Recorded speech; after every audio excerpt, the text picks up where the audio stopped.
دوستوں سے مشاورت سے انشاءاللہ تعالی ایک آدھ دن میں میں چاہتا ہوں کہ ہم کوئی فیصلہ کریں تاکہ جو سیاسی سفر ہے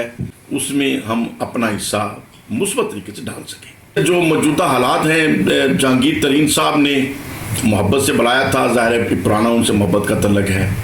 علیم خان صاحب نے بھی فون کیا، انہوں نے بھی کہا جی آپ آئیں، اور کچھ دوستوں کو اکٹھا کیا مشاورت کے لیے۔ اور ایک دن چودھری سرور صاحب نے بھی محبت سے یاد کیا، ان کے ساتھ بھی پرانا پیار محبت کا رشتہ ہے۔ تو یہ ملاقاتوں کا سلسلہ اور آپس میں مشاورت کا سلسلہ مختلف سیاسی مزاج کے جو سینئرز ہیں، ذمہ داران ہیں، ان کا چل رہا ہے۔ اور میں نے یہ گزارش کی سب کو کہ اپنے علاقے کے دوستوں سے مشورہ کر کے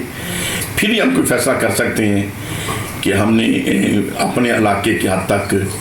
اپنے ملک کی بہتری کے لیے، اپنے ملک کے وقار کے لیے کس طریقے سے ہم نے سیاسی فیصلہ کرنا ہے اور کون سا رخ اختیار کرنا ہے۔ میرا جو ذاتی رجحان ہے وہ تو صاف بات ہے، ہمیشہ میں نے عرض کیا کہ کوشش ہے کہ جو مذہبی سوچ کے لوگ ہیں، مشائخ عظام ہیں، علماء کرام ہیں، ان کو اگر متحد کرنے میں ہم کامیاب ہوتے ہیں، ان کو ایک پلیٹ فارم پہ لا کے اگر عوام کی رہنمائی کی جائے اور ملک کے اندر سیاسی استحکام پیدا کیا جائے تو وہ زیادہ اثر اور زیادہ بہتر ہے۔ لیکن اصل چیز تو وہ ہوتی ہے پھر جو عملی طور پہ ہو جائے۔ بہرحال ابھی جو کچھ بھی ہو رہا ہے اس کے اوپر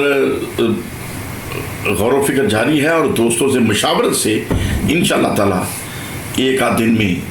میں چاہتا ہوں کہ ہم کوئی فیصلہ کریں تاکہ جو سیاسی سفر ہے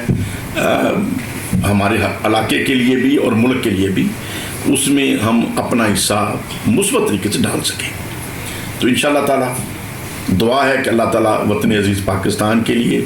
بہتری کا اسباب پیدا کرے، اور جتنے بھی قائدین ہیں ان کو نیک نیتی سے اور اخلاص سے ملک کی بہتری کے لیے سوچنے کی توفیق عطا فرمائے۔